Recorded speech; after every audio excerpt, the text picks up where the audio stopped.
এই চোখের দ্বারাতে তুমি যদি ভালো জিনিস দেখো তাহলে তুমি বেঁচে যাবে।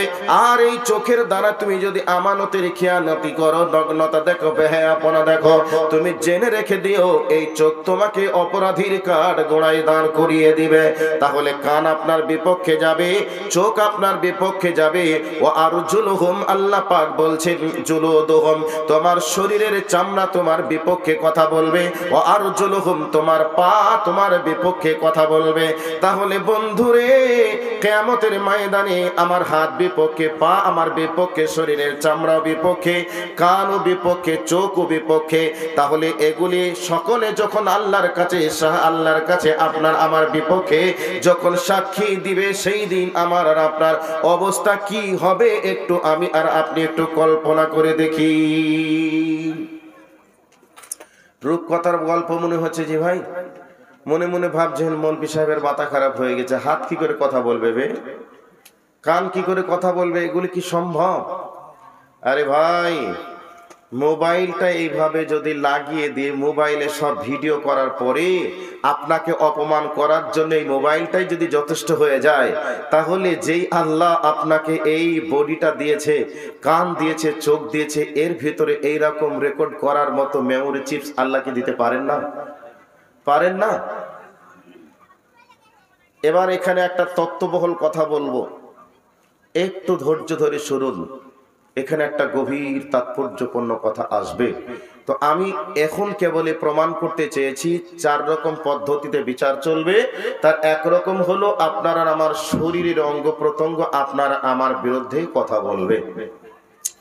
তো কিয়ামতের মাঠে যখন সাক্ষী দেওয়া দিয়ে চলবে, তখন আমরা নিজেরাই বলবো, আরে চোখ, তুই যদি না থাকতিস তাহলে অমুকের বেটিকে দেখে তো আমি পাপ করতাম না, মোবাইলে আমি ওই নগ্নতা দেখে তো পাপ করতাম না। চোখ তখন বলবে, আমার সেদিনের নিয়ন্ত্রণ ছিল তোমার কাছে, তুমি আমাকে যেভাবে চালিয়েছিলে আমি সেইভাবে চলেছিলাম, কিন্তু আমার রব ওভাবে চালাতে তোমাকে বলিনি।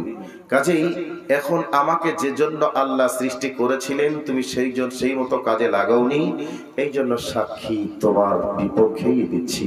তো সেই দিন হাত, পা, কান, নাক, চোখ যখন আল্লাহর সামনে আপনাকে অপরাধী প্রমাণ করানোর জন্য আসামির কাঠগড়ায় দাঁড় করাবে, সেই দিন আমি আর আমার আর আপনার অঙ্গ প্রত্যঙ্গকে লক্ষ্য করে সেদিন বলবো, হাত, তুই যদি না থাকতিস তাহলে তো কারো গালে থাপ্পড় লাগাতাম না, পরনারীক স্পর্শ করতাম না, তুই ছিলি বলে তো আমি এই অন্যায় করেছিলাম।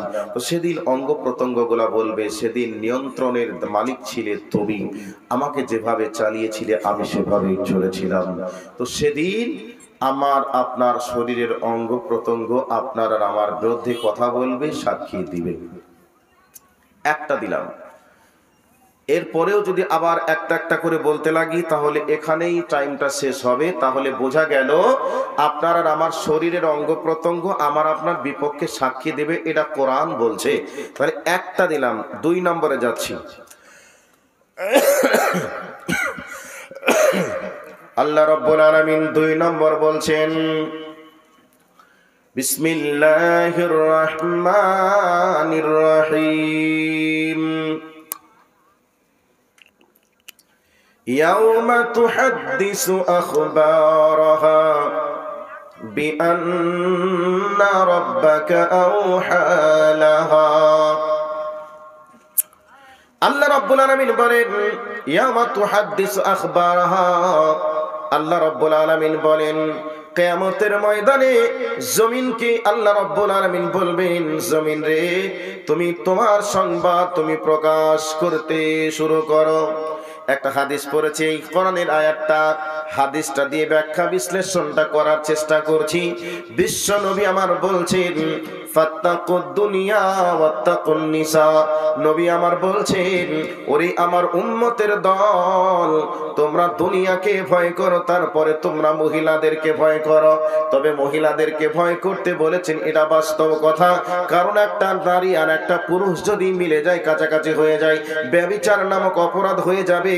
এখান থেকে বাঁচতে বলেছে, ভয় করতে বলেছে, এ কথা সত্য ঠিকই আছে, কিন্তু কেন দুনিয়া থেকে বাঁচতে বলেছে বা দুনিয়াকে ভয় করতে বলেছে তার কারণ কি?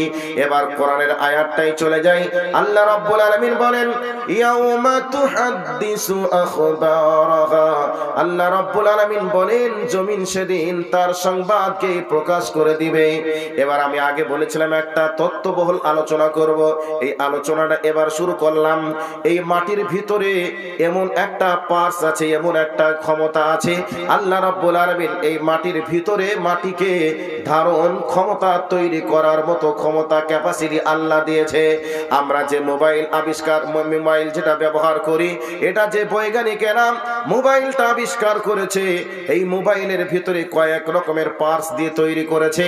তার মধ্য থেকে একটা উপাদান আছে মাটির উপাদান। এই মাটির ভিতর থেকে আল্লাহ রাব্বুল আলামিন এমন একটি উপাদান তিনি রেখে দিয়েছেন, মাটি ধারণ ক্ষমতা রাখে, মাটির রেকর্ড ক্ষমতা রাখে, মাটি এখান থেকে ভিডিও পর্যন্ত ধারণ করতে পারে। এটা বিজ্ঞানীরা প্রমাণ করেছে কোরআনের এই আয়াত থেকে। আল্লাহ রাব্বুল আলামিন বলছেন ইয়ামা তুহাদ্দিসু আখবারাহা, সেদিন জমিনকে আল্লাহ রাব্বুল আলামিন বলবে জমিন রে তুমি তোমার সংবাদকে প্রকাশ করে দাও, তুমি তোমার সংবাদকে এবার তুমি ক্লিয়ার করে দাও। সেই দিনে আপনি আর আমি যেই জায়গায় দাঁড়িয়ে যে অপরাধটা করেছি, সেই অপরাধের আপনার অডিও রেকর্ডিং চালু হয়ে যাবে। হারামখোর মানুষ, মিথ্যা কথা সারাটা জীবন বলেছি, মানুষের সামনে 9কে 6 করেছি, 9কে 6 করেছি, 6কে 9 বানিয়েছি। মানুষকে হিসাব দেওয়া সম্ভব হতে পারে, মানুষকে বুঝিয়ে দেওয়া সম্ভব হতে পারে, কিন্তু আল্লাহ রাব্বুল আলামিন বলছেন জমিন সেদিন তোমার সামনে একবার অডিও রেকর্ডিং চালু করে দিবে। তুমি যেথায় যে কর্ম করেছো সব সেদিন অডিও রেকর্ডিং চালু হয়ে যাবে। চালু হওয়ার পরেও মানুষ সেদিন বলবে রব্বুল আলামিন এটা তো মনে হচ্ছে আমার নয়, এটা আমি করিনি, এরকম সেদিন অস্বীকার করবে। জীবনে অস্বীকার করেছে, মিথ্যা কথা বলেছে, কিয়ামতের ময়দানে তাদের সেই স্বভাবটাই থেকে যাবে।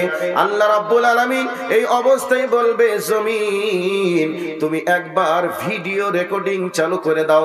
এবার ভিডিও রেকর্ডিং যদি চালু হয়ে যায় সেদিন আর অস্বীকার করার কি কোনো সুযোগ আছে? কোনো সুযোগ থাকবে না। তার বাস্তব একটা উদাহরণ দিই, ভালো করে শুনে নেন, মনে করে নেন আজকের আপনাদের এই গ্রামের সুসন্তান, আপনাদের যে মাওলানা সাহেব বসে আছেন, এই মাওলানা সাহেব ইনি একটা এই গ্রামের একটা মানুষের কাছে, জনগণের কাছে এমন একটা ভালো ব্যক্তিত্ব হিসাবে পরিচয় পেয়েছেন। এই ব্যক্তিত্বের বাড়িতে রাতের অন্ধকারে আমার মতো হুংনা চুংনা মানুষটি একটা অস্ত্র হাতে করে নিয়ে চুরি করার উদ্দেশ্যে ঢুকে গেল। ওর বাড়িতে কেউ নেই, উনি একাই ঘুমিয়ে আছেন। এই অবস্থায় আমাকে যখন দেখলেন বাড়ির ভিতরে প্রবেশ করেছে, হাতে অস্ত্র আছে, উনি মনে মনে ভাবলেন এই অবস্থায় আমি যদি বাধা দিতে যাই তাহলে হয়তো বা আমাকে গুলি করে দিবে, আমাকে রাতের অন্ধকারে মেরে দিয়ে আমার ঘরের দামি সম্পদগুলি চুরি করে নিয়ে যাবে। তবে যা কিছু করছে করুক, আমি কিচ্ছু বলবো না। এবার ঘুমিয়ে থাকার ভান করে তিনি শুয়ে থেকে গেলেন, আর আমি বাড়ির ভিতরে দামি সম্পদগুলি সব কিছু গুছিয়ে ব্যাগে ভরে নিলাম। আর উনি ছোট্ট ছেলের মতো ফেল ফেল ফেল ফেল করে চেয়ে চেয়ে দেখছেন। এই অবস্থায় এবার চুরি করে নিয়ে চলে গেলাম। সকাল হয়ে গেল, মসজিদে ফজরের নামাজের পর জনগণকে বলে দিল, ও আমার গ্রামের জনগণ, মুসল্লিরা, আমার বাড়িতে অমুকের বেটা অমুকজন এই জিনিসগুলি চুরি করে নিয়ে গিয়েছে। এবার জনগণ বলবে তার প্রমাণ কি আছে?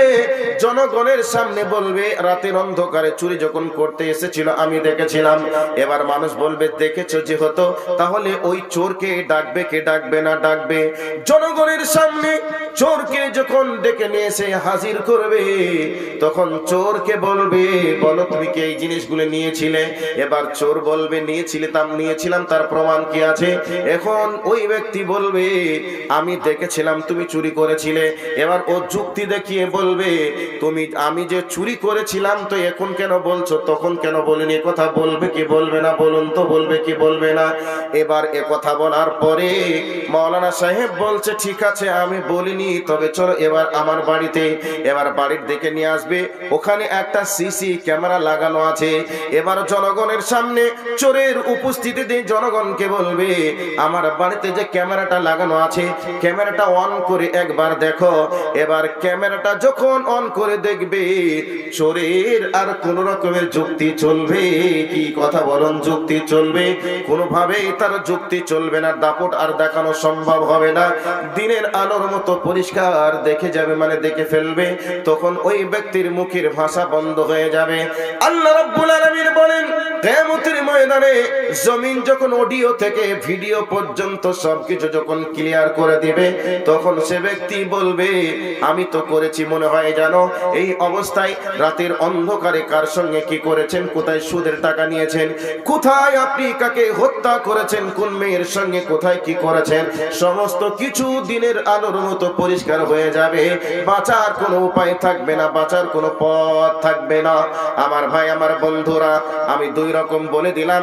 একরকম শরীরের অঙ্গ প্রত্যঙ্গ আপনার বিপক্ষে কথা বলবে।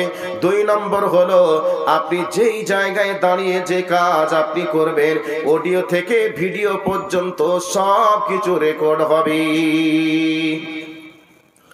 আল্লাহ রাব্বুল আলামিন কুরআনুল কারীমে আর একটা আয়াত বলেছেন, মা ইয়ালফিযু মিন কাওলিন ইল্লা লাদাইহি রাকীবুন আতীদ। আল্লাহ রাব্বুল আলামিন বলছে, বান্দারে, তোমার মুখ থেকে যে কথাটা বার হয়, এই কথাটা বার হওয়ার সাথে সাথে আমার লেখকরা সেটাকে সংরক্ষিত করে রেখে দেয়। এবার আমি 3 নম্বরে ঢুকে গেলাম। এখান থেকে 3 নম্বরটা শুরু হয়ে গেল। আল্লাহ রাব্বুল আলামিন বলেন, মা ইয়ালফিযু মিন কাওলিন ইল্লা লাদাইহি রাকীবুন আতীদ ইয়ালামুনা মা তাফআলুন কিরামান কাতিবিন। আল্লাহ পাক বলছেন, আমি তোমাদের জন্য সুরক্ষিত লেখক নির্ধারণ করেছি। সংরক্ষিত, সুরক্ষিত ভুল বললাম, সংরক্ষিত লেখক নির্ধারণ করেছি। ইয়ালামুনা মা তাফআলুন, তুমি যা করবে তারা লিখবে, তারা জানবে। মা ইয়ালফিযু মিন কাওলিন ইল্লা লাদাইহি রাকীবুন আতীদ, তুমি যে কথা বলবে সে কথাও তিনারা লিখবে, সংরক্ষিত করে রাখবেন। তাহলে আমি আপনি জিথায় যা বলি এটাও সংরক্ষিত থাকবে। আমি আপনি জিথায় যা কিছু বলি, যা কিছু করি, এটা সমস্ত কিছু সংরক্ষিত ফেরেশতার মাধ্যমে লিখিত থাকবে। তাহলে 3 নম্বর গেল, লিখিত থাকবে সংরক্ষিত ফেরেশতার মাধ্যমে। 3 নম্বর হলো। 4 নম্বর এবার বলছি, ভালো করে শুনে নেবেন।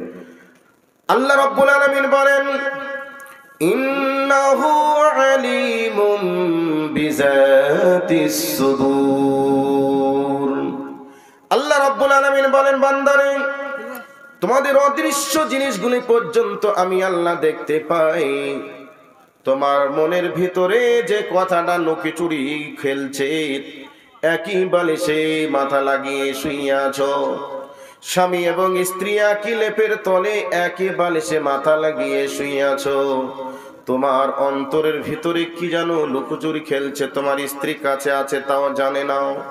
আল্লাহ রাব্বুল আলামিন বলছে, বান্দা, তোমার স্ত্রী না জানলে কি হবে, তোমার অন্তরের ভিতরে যেটা লুকোচুরি খেলছে এটা আমি আল্লাহ জানতে পারি। আল্লাহর পাওয়ারটা একটু বলে দিই। আমাবস্যার ঘর অন্ধকারে, মনে করলেন আমাবস্যার অন্ধকারে পিটপিট পিটপিট করে পানি পড়ছে। গভীর পানির তলদেশ দিয়ে একটা যদি পিঁপড়িও হেঁটে চলে যায়, পিঁপড়ি বলবে পানির ভেতরে কি করে পিঁপড়ি থাকবে, পিঁপড়ির কথাটা ছেড়েই দিলাম। গভীর অন্ধকারে কালো পাথরের উপর দিয়ে একটা কালো পিঁপড়িও যদি হেঁটে যায়, আল্লাহ বলছেন আমি ওই আরশ আজিম থেকে আমি ওই পিঁপড়িটাকে পর্যন্ত দেখতে পাই, ওই পিঁপড়ির পায়ের আওয়াজ পর্যন্ত আমি আল্লাহ শুনতে পাই। মহাসমুদ্রের তলদেশে ছোট্ট একটা মাছ সেখানে যদি ঘোরাঘুরি ছুটাছুটি করে, আমি আল্লাহ ওই ছোট্ট মাছটাকে কীট পতঙ্গটাকে পর্যন্ত দেখতে পাই। যদি আমি না দেখতে পাই, না শুনতে পাই, আমি আবার কিসের রাস্তা, কারণ আমি কিসের থেকে আমি কেমন করে মুক্তিদাতা হতে পারবো, কেমন করে আমি সমস্ত কিছুকে নিয়ন্ত্রণ করব। কাজে আমি আল্লাহ ওই মহাসমুদ্রের তলদেশে ছোট্ট একটা কীট পতঙ্গের আওয়াজ পর্যন্ত আমি শুনতে পাই। সে যখন আমাকে বলে হে আল্লাহ তুমি হলে রাজ্জাক, তুমি আমারে রুজি দাও, আমি আল্লাহ সেখান থেকে তার রুজির ব্যবস্থা করি। সে বিপদে পড়ে গেছে, আমাকে রব্বুল আলামিন বলে বিপদ থেকে ডাকছে, আর আমি আল্লাহ তার বিপদ থেকে উদ্ধার করার দায়িত্ব পালন করি। তাহলে এখান থেকে বোঝা গেল, ভালো করে শুনে নেন, আল্লাহ রব্বুল আলামিন বলছে বান্দারে তুমি যা কিছু করছো আমি স্বচক্ষে নিজে দেখতে পাই। তোমার অন্তরের ভিতরে কি যেন লুকোচুরি খেলছে, এগুলিকেও আমি জানতে পারি। তুমি যে কথাগুলি দেবালোকের সামনে মানুষের কাছে তুমি বলো, জোর গলায় বক্তব্য করো, এটা মানুষকে খুশি করার জন্য নাকি তোমার নিজের নাম কামানোর জন্য, নাকি আমি আল্লাহকে রাজি করার জন্য করো, এর সংবাদটা পৃথিবীর কেউ না জানলে আমি আল্লাহ জানি। তাহলে এই চার রকম পদ্ধতিতে আমার আর আপনার বিচার চলবে। সেদিনে কি আমি আর আপনি কোনোভাবে বাঁচার পথ খুঁজে বার করতে পারবো? এমন কি পৃথিবীর কোন সফটওয়্যার আছে যেই সফটওয়্যার সেদিন কাজে লাগবে? জীবনের আমলনামা যা কিছু অন্যায় হয়েছে সফটওয়্যার মেরে উড়িয়ে দিতে পারবে? এই রকম কি কারোর নেতৃত্ব সেদিন চলবে? আল্লাহ বলছেন সেদিন কারোর কোনো নেতৃত্ব চলবে না, সেদিন কারোর কিছু করার থাকবে না, সেদিন মানুষ কেউ কিছু বলতে পারবে না, কারো কিছু করার থাকবে না। সেই দিন আমি আল্লাহ রব্বুল আলামিন সেদিন নিজের বিচারটা আমি সেদিন নিজেই করব। আমি হলাম সেদিন বিচারের মালিক, আমি সেদিন আমার আদালতের ইনসাফ কায়েম করব। সেদিন আমি আল্লাহ সেদিন চুলচেরা হিসাব করব। এই জন্য আল্লাহ কোরআনুল কারীমের মধ্যে বলেছেন ফামান ইয়ামাল মিসকালা যাররাতিন খায়রান ইয়ারা ওয়া মান ইয়ামাল মিসকালা যাররাতিন শাররান ইয়ারা। আল্লাহ রাব্বুল আলামিন বলেন বান্দারে কিয়ামতের ময়দানটা এমন একটি ময়দান যেদিনে মানুষের কাছ থেকে আমি হিসাব নিব। সেই দিনে আমি মানুষকে পুঙ্খানুপুঙ্খ রূপে হিসাবটা আমি বুঝিয়ে দিব। যেমন হিসাব নেওয়ার দিন ঠিক তেমনি ভাবে হিসাব দেওয়ারও কিয়ামতটা দিন। আজকে যদি আপনি 5 টাকা 10 টাকা 20 টাকা দান করেন আল্লাহকে রাজি করার জন্য, আল্লাহ সেই দিন আপনার এই দানটা আপনাকে বুঝিয়ে দিবে।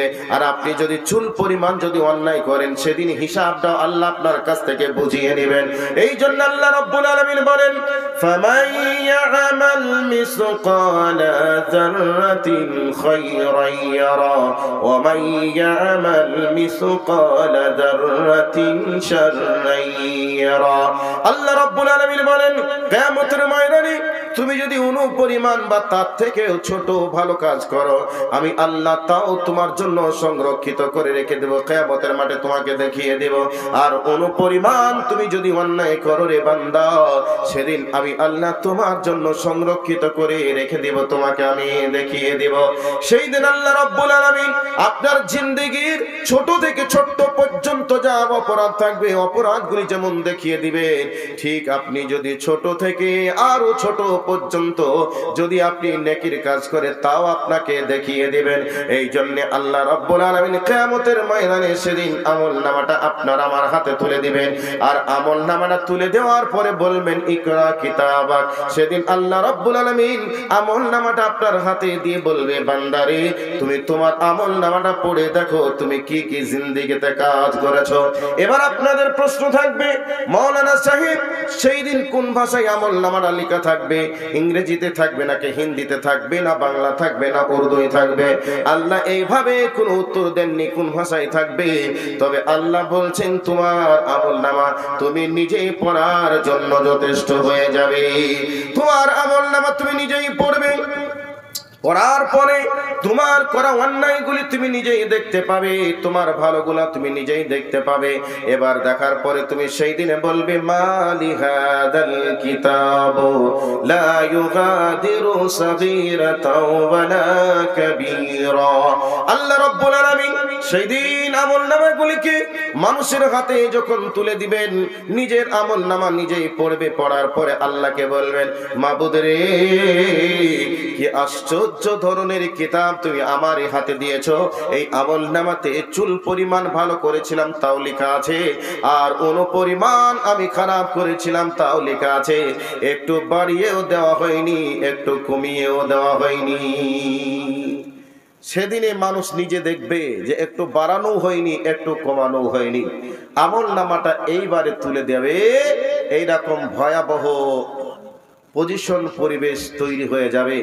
যাদের আমলনামা বাম হাতে আসবে, এই বাম হাতে আমলনামা আসবে, তখন বলবে কি বলবে বা শুনুন। শেষ করবো নাকি? ও এবার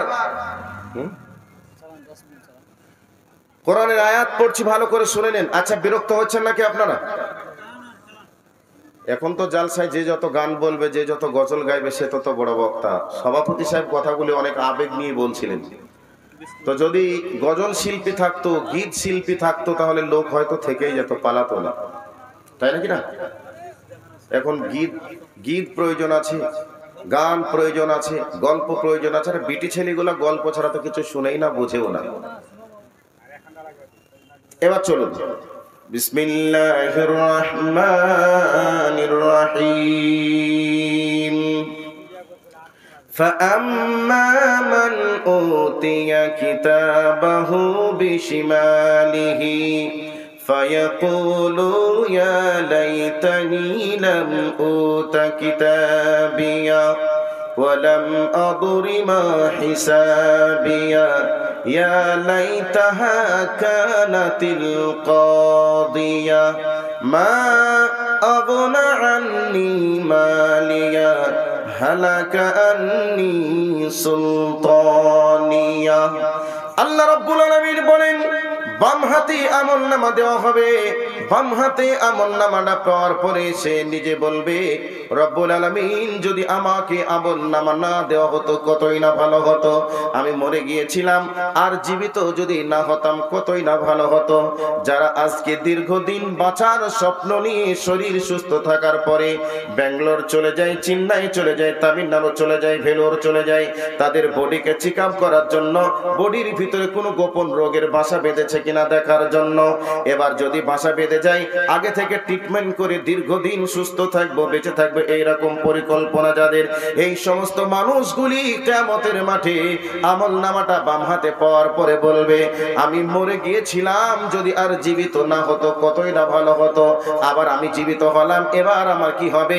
এই অবস্থা মানুষগুলির যখন ঘটবে, এই অবস্থায় সেদিন মানুষগুলি নিজে নিজে বলতে শুরু করবে, মা আগনা আন্নি মালিয়া।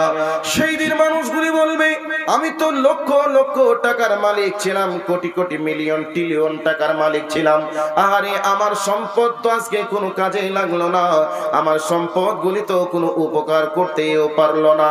আর এবার বলবে, হালাকা আন্নি সুলতানিয়া, আজকে আমার নেতৃত্ব ছিল, আমার নেতৃত্বর পাওয়ার তো আমার কোনো কাজে আসলো না, আমার তো কেউ কোনো উপকার করতে পারলো না। এইরকম ভয়াবহ রূপ যখন ধারণ করবে, এই অবস্থায় বলবে, হালাকা আন্নি সুলতানিয়া খুযুহু ফাগুল্লুহু সুম্মাল জাহিম সাল্লু। সেই দিন আল্লাহ রাব্বুল আলামিন ওই মানুষটি বলতে শুরু করে দিবে, রব্বুল আলামিন আমার নেতৃত্ব ছিল, নেতৃত্ব কোনো কাজে আসলো না, আমার ধন সম্পদ কোনো উপকারে আসলো না। এইরকম করে যখন মানুষ বলতে শুরু করে দিবে, আল্লাহ পাক বলবেন খুযুহু ফাগুল্লুহু। আল্লাহ রাব্বুল আলামিন বলবে, ফেরেশতাদেরকে অর্ডার করবে, বেঈমানের বাচ্চা, বেঈমানটাকে এবার তোমরা ধরো, আর লোহার শিকল দিয়ে তোমরা বাঁধো, আর লোহার শিকল দিয়ে বেঁধে ওই বেঈমানের বাচ্চা, বেঈমানটাকে তোমরা জাহান জাহান্নামের মধ্যে ফেলে দাও। রব্বুল আলামিন এবার অর্ডার করে দিবেন ওই বেঈমানের বাচ্চা বেঈমানকে জাহান্নামের মধ্যে ফেলে দাও। এবার এই জাহান্নামের ভিতরে চলে যাবে, কত ভয়াবহ দৃশ্য ঘটবে। আমার বক্তব্যের বিষয় কিন্তু জাহান্নাম নয়, কেবলমাত্র হাসরের ময়দান। এই হাসরের ময়দানে এত ভয়াবহ সিচুয়েশন তৈরি হবে রে, সেদিন বাঁচার কি উপায় থাকবে? বাঁচার কোনো পথ থাকবে না, উপায়ও থাকবে না। বাঁচার পথ পথ পথ পথ দুনিয়া থেকে বার করে নিয়ে যেতে হবে।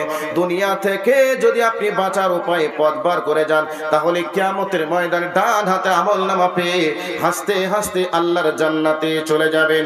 এবার আপনাদেরকে একটু আশার আলো জোগানোর জন্য একটা আয়াত পড়ছি, যে সূরা থেকে আয়াতগুলি পরিচয় সূরা থেকেই পড়ব। আল্লাহ রাব্বুল আলামিন বলছেন, বিসমিল্লাহির রহমানির রহিম।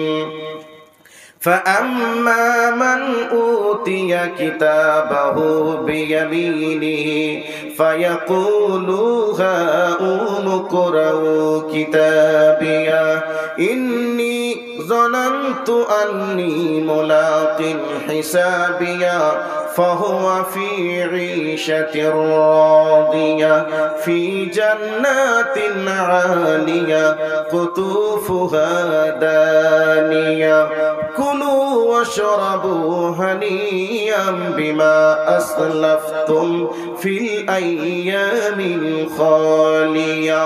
আল্লাহ রাব্বুল আলামিন বলেন, সেই দিন কিছু মানুষকে আল্লাহ রাব্বুল আলামিন ডান হাতে আমলনামা দিবেন।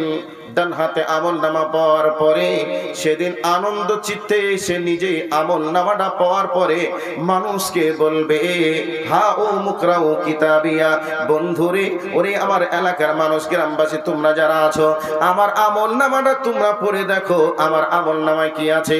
এর বাস্তব উদাহরণটা দিয়ে দিই। দুইজন পরীক্ষা দিয়েছে, যদি যেই ব্যক্তি ভালো রেজাল্ট করবে, ভালো রেজাল্ট করে আমলনামার রেজাল্ট পেয়ে যাবে, ওই রেজাল্টটা যেদিন পেয়ে যাবে সেই দিন মানুষকে আনন্দ করে হাসতে হাসতে বলবে, আমার আমলনামা, আমার রেজাল্ট তোমরা দেখো। কেউ যদি জিজ্ঞাসা করে তোমার রেজাল্ট কেমন হয়েছে, সেই ব্যক্তি আর মুখে কথা না বলে মানুষকে বলবে, আমার রেজাল্টটা তোমরা দেখো। এই রেজাল্টটা দেখে আনন্দ উজ্জ্বলিত ভাবে সেদিন মানুষের মুখের সামনে তার চেহারাটা উজ্জ্বল হয়ে যাবে। সেদিন বলবে, আমার আমলনামা, আমার রেজাল্টটা দেখো, আমি দুনিয়াতে ভালো করে পড়াশোনা করেছিলাম, পড়াশোনার প্রস্তুতি নিয়েছিলাম বলে পরীক্ষায় ভালো লিখেছিলাম, তার প্রতিফল আজকে ভালো এসেছে। আর যে ব্যক্তি পড়াশোনা করেনি ভালো করে, তার রেজাল্ট যেদিন আউট হবে সেই দিন তার মুখটা লজ্জায় মলিন হয়ে যাবে, সেদিন তার রেজাল্ট কাউকে দেখাতে চাইবে না। ঠিক কিয়ামতের ময়দানে আল্লাহ রাব্বুল আলামিন বলেন, ফাআম্মা মান উতিয়া কিতাবাহু বিয়ামিনিহি, সেদিন তার ডান হাতে আমলনামা দিবে। ডান হাতে আমলনামা পাওয়ার পরে বলবে, হা ও মুকরাউ কিতাবিয়া, আমার আমলনামাটা তোমরা পড়ে দেখো। আমার ভাই, আমার বন্ধুরা, আল্লাহ রাব্বুল আলামিন ওই ব্যক্তিকে আবার গোপনে আড়ালের ভিতরে ডাকবেন। আড়ালের ভিতরে ডাকার পরে মানুষ মাত্রে জীবনে অন্যায় করবে, ভুল করবে, এটা মানুষের একটা মানুষের স্বভাবগত বৈশিষ্ট্য। এটা মানুষ অন্যায় করবে, ভুল করবে। এবার যদি কোনো আলেম, কোনো মুহাদ্দিস যদি বলে আমার দ্বারা অন্যায় হয় না, ভুল হয় না, তাহলে জেনে রাখতে হবে সেটা মানুষ নয়, সেটা ফেরেশতা। ফেরেশতারা ভুল করে না, অন্যায় করে না। আর মানুষ মাত্রে অন্যায় করবে, ভুল করবে, এটাই স্বাভাবিক। কিন্তু যদি কেউ জোর গলায় বলে আমি অন্যায় করি না, ভুলও করি না, তাহলে জানতে হবে এটা মানুষ নয়, এটার নাম ফেরেশতা। মানুষ হলেই অন্যায় করবে, এটা চূড়ান্ত সত্য। আল্লাহ রাব্বুল আলামিন বলেন, সেই মানুষগুলিকে আড়ালে ডাকবে। আড়ালে ডাকার পরে তার জিন্দেগিতে মানুষ মাত্রে চলাফেরার মাঝে ছোটখাটো ভুল থাকবে। এবার ভুলগুলি থেকে যাবে, ভুলগুলি দেখে পড়বে, পড়ার পরে এবার পরে মনে সিদ্ধান্ত গ্রহণ করবে, আল্লাহ রে, হয়তো আজকে আর আমার বাঁচার উপায় নেই, বাঁচার কোনো পথ নেই, যেহেতু আমার এই আমলনামার ভিতরে আমার জীবনের পড়া অন্যায়গুলি এখনো পর্যন্ত থেকে গেছে। এই অবস্থায় বান্দাকে আল্লাহ রাব্বুল আলামিন বলবে, বান্দা তুমি কি অন্যায়গুলি করেছিলে? এই অবস্থায় বান্দা বলবে, রব্বুল আলামিন আমার দ্বারা এই অন্যায় হয়ে গিয়েছিল, আমি ভুল করেছি, আল্লাহ তুমি আমারে মাফ করে দাও। আল্লাহ রাব্বুল আলামিন সঙ্গে সঙ্গে বলবে, বান্দা তোমাকে যেহেতু আমি দুনিয়ায় কোনো অপমান করিনি, দুনিয়ায় লজ্জিতও করিনি, তবে আমি আজকে হাসরের ময়দানে তোমাকে অপমান করব না, লজ্জাও দিব না। এই অবস্থায় এবার আমলনামাটা আবার পড়ার জন্য আল্লাহ পাক অর্ডার করবে, তোমার আমলনামাটা তুমি পড়ে দেখো। আমল নামাটা পড়বে, দেখবে তার আমল নামায় আর পাপগুলি লেখা নাই, ওই জায়গায় পাপগুলিকে কেটে রব্বুল আলামিন তার পাপগুলিকে নেকি দ্বারা রূপান্তরিত করে দিয়েছে। মানুষের এবার চেহারাটা একবার উজ্জ্বল হয়ে যাবে। এই অবস্থায় বলবে হা ও মুকরাউ কিতাবিয়া, আমার আমল নামাটা তোমরা পড়ে দেখো, ইন্নী জানান্তু আন্নী মুলাকিন হিসাবিয়া। সেই দিন বান্দা বলবে রব্বুল আলামিন আমার হিসাব হবে, কিয়ামতের ময়দান হবে, তোমার কাছে হিসাব দিতে হবে, এই বিষয়ে আমার দৃঢ় কনফিডেন্স ছিল। আর এই জন্য আমি হাসরের ময়দানে উপস্থিত হওয়ার ব্যাপারে আমি প্রস্তুতি নিয়ে দুনিয়ার বুকে আমি এসেছি। ইন্নী যানান্তু আন্নী মুলাকিন হিসাবিয়া, আমার হিসাবের ব্যাপারে আমি প্রস্তুত ছিলাম। আল্লাহ পাক এবার বলবেন ফাহুয়া ফি ঈশাতির রাদিয়া, তোমার এবার আনন্দদায়ক জীবন তোমাকে দান করা হবে। এবার তুমি হাস্য উজ্জ্বল, দুনিয়া হাস্য উজ্জ্বল তুমি জীবন পাবে। আল্লাহ রাব্বুল আলামিন বলছেন ফাহুয়া ফি ঈশাতির রাদিয়া ফি জান্নাতিন আলিয়া, আল্লাহ বলছেন তোমাকে উঁচু বিল্ডিং বালাখানা তোমাকে দেওয়া হবে। এবার ওই উঁচু বিল্ডিং বালাখানায় তুমি অবস্থান করবে। এইভাবে আল্লাহ রাব্বুল আলামিন বলছেন ফি জান্নাতিন আলিয়া কুতুফুহা দানিয়া, আল্লাহ রাব্বুল আলামিন বলছেন তোমার কাছে তোমার লাগালের ভিতরে, লাগালের অন্তর, লাগালের মধ্যে তোমার কাছে বিভিন্ন ফল ফ্রুটের গাছ থাকবে। ওই ফল ফ্রুটের গাছগুলি তোমার লাগালের আয়ত্তের ভিতরে থাকবে। কুলু ওয়াশরাবু হানিয়াম বিমা আসলাফতুম ফিল আইয়ামিল খালিয়া, আল্লাহ রাব্বুল আলামিন বলছেন তোমাকে সেদিন বলা হবে তুমি এবার আনন্দ চিত্তে তুমি এই ফল ফ্রুটগুলি খাবে। তুমি জিন্দেগিতে যে আমল করেছো, ভালো কাজ করেছো, তার প্রতিদান স্বরূপ আমি আল্লাহ তোমার জন্য এই জিনিসগুলিকে অর্ডার করে তোমার জন্য প্রস্তুত করে রেখে দিলাম। আমার ভাই, আমার বন্ধুরা, হাসরের মাঠের প্রস্তুতি যদি আমরা দুনিয়া থেকে নিয়ে যাই তাহলে হাসরের মাঠে আমরা বাঁচতে পারবো। আর যদি আমরা প্রস্তুতি না নিয়ে যাই হাসরের ময়দানে ভয়াবহ অবস্থায় আমাদেরকে উত্থিত হতে হবে এবং বাম হাতে আমল নামে এসে আমাদেরকে জাহান্নামের বাসিন্দা হয়ে যেতে হবে। ভাই, দুনিয়াটা হচ্ছে পরীক্ষার প্রস্তুতির স্থান। 1 বছর পরে পরীক্ষা হয়। সিলেবাস যদি নিজের কন্ট্রোলের ভিতরে থাকে, পরীক্ষার হলে গিয়ে কলম ধরে কচকচ করে লিখতে থাকবে। আর প্রস্তুতি যদি না হয়, প্রশ্নপত্র পড়বে, দেখবে সবই আনকমন, কলমটা আর হাতে না থেকে মুখে আসবে, কলম চিবাবে আর বলবে হায় রে 3 ঘন্টা সময় পাস করব কি করে। আর যে প্রস্তুতি নিয়েছে কলম দিয়ে এবার লিখতে শুরু করবে, 3 ঘন্টা পার হয়ে যাবে, তারপরে ভাববে যদি আর 15 মিনিট সময় পেতাম তাহলে নজরে সানি করে নিতাম, ভালো হতো। এইরকম ভাবনা চিন্তা দুনিয়ায় যেমন হবে, আখিরাতেও সেই রকমই হবে। কাজেই আমরা যদি এই দুনিয়াটা হচ্ছে আমাদের জন্য প্রস্তুতির স্থান, কবরটা হচ্ছে আমাদের জন্য পরীক্ষার ময়দান, আর হাসরের মাঠটা হচ্ছে আমাদের রেজাল্টের স্থান। রেজাল্ট যদি ডান হাতে এসে যায় তার চাকরি হচ্ছে জান্নাতুল ফেরদাউস। আর যদি প্রস্তুতি ঠিক না হয় হাসরের ময়দানে আমি আর আপনি পরীক্ষায় গিয়ে ধরা পড়ে যাব, আমাকে আর আপনাকে ওই কবরটায় জাহান্নামের কানেকশন লাগিয়ে দিবে। সম্মানিত উপস্থিতি, বলার অনেক ছিল, কিন্তু সময়ের অভাবে, সময়ের স্বল্পতার কারণে বক্তব্যের বিষয়কে সামনের দিকে গুছিয়ে কথা বলতে আমার দ্বারাই সম্ভব হলো না। কাজেই বক্তা, আগেই বলেছি, বক্তা যত বড়ই হোক, যদি বক্তার সামনে শ্রোতা না থাকে উলুবনে মুক্তা ছড়ানো হবে। সেই জন্য আমি আপনাদের কাছে কোরআন থেকে কথাগুলি বলছিলাম। তবে আপনারা কতটুকু বুঝেছেন আমি জানি না, যেহেতু আমি বাঙালি, আমার বাংলা ভাষা, আপনাদের হচ্ছে উর্দু বা হিন্দি ভাষা, আপনারা সব কথা আমার বুঝতে পেরেছেন কিনা আমি এতে সন্দেহ। কিন্তু তারপরেও আমি যতটুকু সাদা বাটা কথাই বলার চেষ্টা করেছি, আমার মনের ইচ্ছা আপনারা হয়তোবা বুঝতে পেরেছেন। বুঝতে পেরেছেন আপনারা? যদি বুঝতে পেরে থাকেন তাহলে কোরআন থেকে যা বলেছি আল্লাহর কাছে দোয়া, আল্লাহ আমাদেরকে কবুল করুন। সকলে বলি আমিন। একটু বসুন, বসুন, উঠবেন না।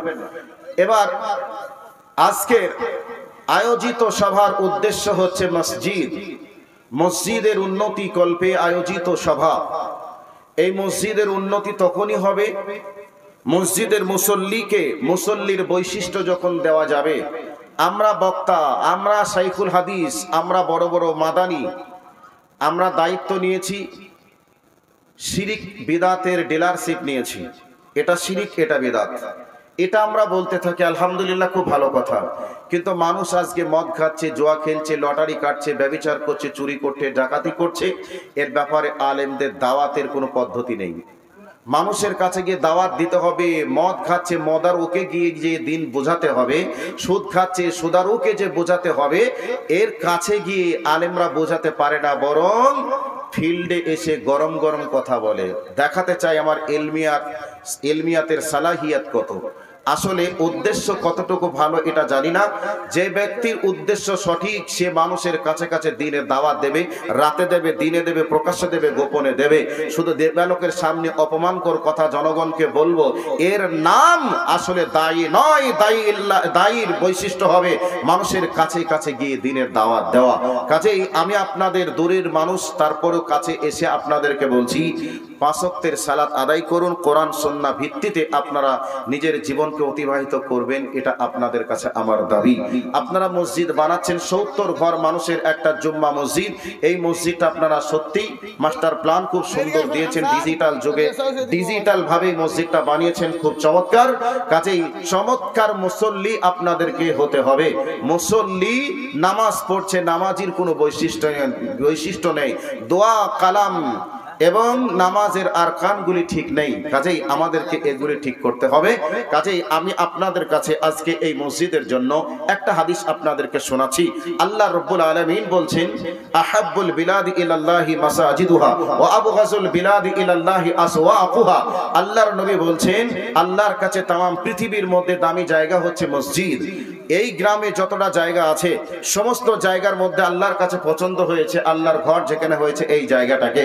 আল্লাহর নবী বলছেন যে तमाम পৃথিবীতে আল্লাহর কাছে দামি পছন্দনীয় জায়গা হচ্ছে মসজিদ, আর আল্লাহর কাছে সবথেকে নিকৃষ্ট মানের জায়গার নাম হচ্ছে বাজার। তো আল্লাহর কাছে দামি জায়গা, এই দামি জায়গাতে তারাই যাবে যারা দামি, তারাই যাবে আল্লাহর কাছে, মানে আল্লাহর ঘরে যারা দামি তারাই প্রবেশ করবে। উদাহরণস্বরূপ, স্বর্ণকরের দোকানে কে যাবে? যে সোনা কিনবে সেই তো যাবে। সোনা কেনার যার পয়সা নেই সে কি যেতে পারবে? হিরে যে, আমি বলছি কিছু ভুল বললাম, হয়তো ভুলটা ধরার জন্য মাইক বাজাচ্ছেন। তো স্বর্ণকরের দোকানে, হিরে মতির দোকানে সেই যাবে যার টাকা আছে। মসজিদে সেই যাবে যার অন্তরটাকে আল্লাহর দ্বীনের জন্য যে বিলিয়ে দিতে পেরেছে। আল্লাহর ঘরে সেই যাবে যাকে আল্লাহ বান্দা হিসাবে কবুল করেছে। দান সেই করবে যার দানকে আল্লাহ তার ঘরের জন্য কবুল করবেন। আছে বলেই দিতে পারবেন না, আল্লাহ যদি কবুল না করে। কাজেই আল্লাহর নবী বলছেন, আমার ঘর যারা, আল্লাহর ঘর যারা তৈরি করবে, আল্লাহ তাদের জন্য জান্নাতে ঘর বানাবেন। তো এই আল্লাহর ঘর তৈরি হচ্ছে, এই আল্লাহর ঘর আপনি যদি তৈরি করেন, আল্লাহ আপনার জন্য জান্নাতে ঘর তৈরি করবেন।